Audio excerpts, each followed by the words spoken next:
Cal, last week it sounded like you weren't going to go to a 10-man rotation, so what changed to put Dominique in there? Well, I had planned on it, I just didn't tell you guys. I don't tell you guys everything. After the last game, I just said I'm going back to 10. And then the question became, would it be Derek or Dominic?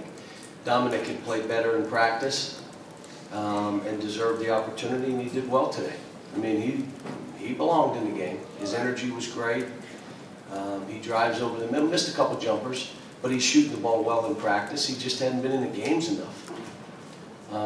I thought our defensive intensity, because of the platoons, was back to where it was. No one got hurt today. Everybody helped themselves as a player, and they helped our team. The only thing that gets in the way is the ego. You should be playing more, and why aren't you shooting more, and this is crazy. It's all ego. Everybody helped themselves. Their efficiencies today were off the charts. Cal, in terms of making the decision to start that 10th guy, was that to balance out that second group, get Lyles offensively to help that? Because if I would have started Derek, it would have been Derek with that second group. I just didn't want to have two smaller guys on the same team. And it did another thing. Derek, it let Dom play the ball.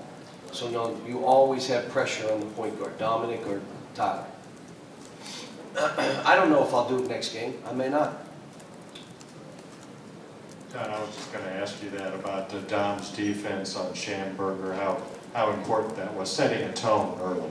Well, the one thing we said is we wanted to take away their threes. That was the whole game plan. They did it through screen to screeners. They did it through ball screens. Last game they made 10 threes. They've been shooting 23 to 24 threes a game the last 5 games. And let me say this. They got what UCLA and Kansas got. That's what they got, that effort. But understand, they had Illinois beat. They lost by 2. They had Oklahoma State. They lost in overtime. They had them beat. These are their last 5 games. They beat LSU, and they had Auburn down 10. And they ended up losing by a couple. So you can say what you want. They played a buzzsaw today. I think what Kim has done with his team to get these guys to play the way they have to play to win, the thing about it, they beat LSU and had Auburn. They should have come in here 2-0. They had Auburn down 12.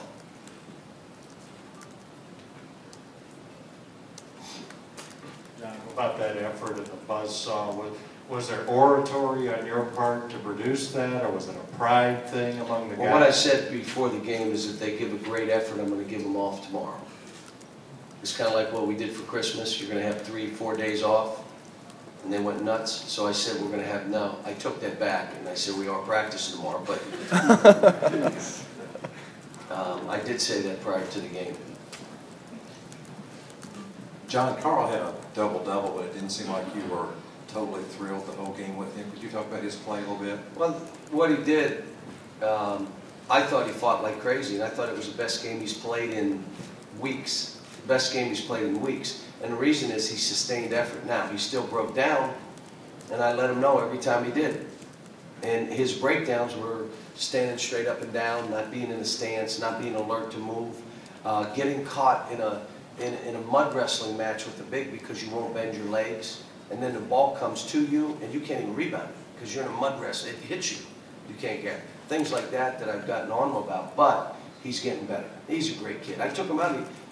If Marcus Lee one-hand rebounds, he's coming out that moment. If Carl steps back to shoot a 3, he's coming out. So he stepped back to shoot a 3. You're out. I mean, I told him, and that's what he did. Now, would you talk about the greater production from the paint? Was there more going inside out tonight? We showed tape of Texas A&M where we didn't throw it to the post, and I basically said if you don't throw it to the guy when he's open, you're coming out. So it's pretty simple. If he's open, throw it to him. Well, I thought you're out. You're not playing. I'm playing somebody else. You know, I hate to do it that way, but that's what we did. The other thing I did today is we did more of a random zone offense. In other words, play off of each other. If we have the best players in the country, we don't have to run a whole lot of plays. We'll run some plays, but you got to be able to play off of each other. Now, what that does is you can't use the offense as an excuse now. Why aren't you competing? Why aren't you driving? Why aren't you ready to play? You can't say it's, well, I thought we were running. No, it's raining. You got to get in gaps. You got to drive the ball. You got to post the ball. You got to figure out if a guy drives, where do I move to get open? Who's flashing to the middle? So I'm just trying to do some stuff to keep these guys going. And I told them after the game, I don't want them to be in March looking like it's March. We still offensively broke down a bunch today. And even there were some defensive breakdowns. But I said it's January 15th. That's what you should look like, a January team. Calvin? Play hard and defend. You can do those things and still look like a January team. Did we all maybe underestimate the significance of Poitras going out and how long it might take you guys to figure out how to play with him? In a physical game, it is devastating. He's not here. In a physical game. And we've had some physical games. But we still have things we got to take care of. And but it was nice. We needed to have a win where we could, get our swag back a little bit. But it was all based on an effort and an intensity, and we never let up. We never let up through the clock and through the game.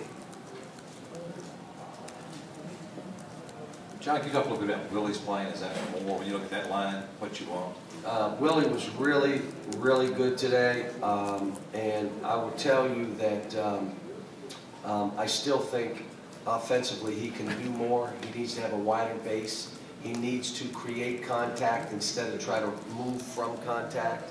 When he makes free throws, and he's been working on it, even at the shoot-around today, he stayed after and shot another 25 free throws. Guys, they know what they have to do. But today, again, every player performed. No one played. Willie played 23 minutes only because Marcus Lee was one-handed rebound. Anytime he one-handed rebounded, I took him out. So when Willie says he hits 80 out of 100 free throws every day, is that a... He's making them. He is, but you got to do that stuff in the game too.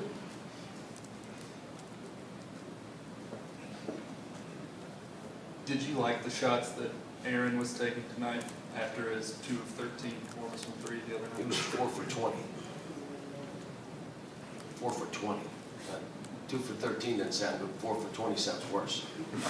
But no, he was good. He listens. Look, the greatest thing is we've got great kids. They don't play great every night out, but they want to do well. They want to listen. They want to be coached. They celebrated each other today. You have to admit, people talked about our defense and our bench. Well, what happened to our bench the last few games? Our bench went away. So the platoon got us back to being into each other and celebrating each other. Now we've got to build on this. We've got a tough game. We've got to go to Alabama. I bet you they haven't lost there yet. They're playing well. Had Wichita State down 10 with 2.5 minutes to go. I mean, they're a top 20 RPI team. So it's going to be a hard one for us. Couple more.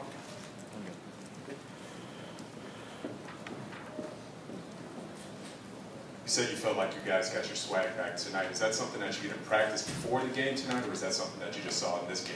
No, we went in with an idea for each platoon. If you gave up more than 6 points, you were out. So you weren't going to get your full minutes. And if you really played and you had that, you could sustain it, we'd give you more minutes than the 4 minutes. But it was a 6-point first half. They didn't get 6 in any of the set. Well, they got 6 in one segment. They didn't get more than 6. So we're trying to challenge them with different things to keep them motivated to play.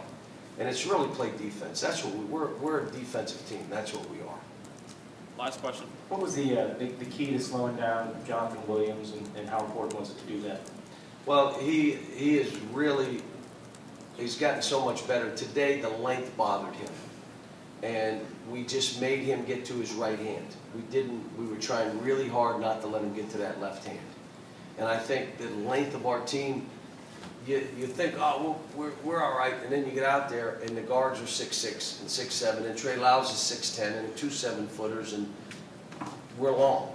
And all of a sudden, your drives are not like I got a layup. You're thinking, man, I may get this blocked.